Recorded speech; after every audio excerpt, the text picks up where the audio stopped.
So it's time to cut my Fizzy Drinks knitted object into coasters.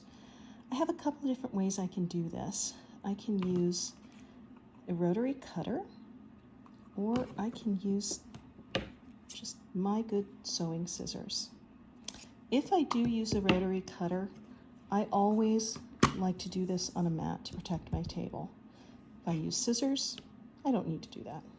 In any case, I like to use a ruler or some kind of straight edge to make sure I'm going to get a nice straight edge, unless, of course, I want to cut them round, in which case I would just eyeball that.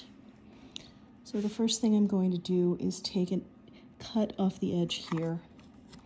Just trim that so it's nice and straight. And I'm actually going to take out a little bit of the yarn that is good yarn, just to make sure I get a straight cut all the way down. Once I've finished making the cut, I can clean up any edges that are a little bit uneven just with my scissors directly.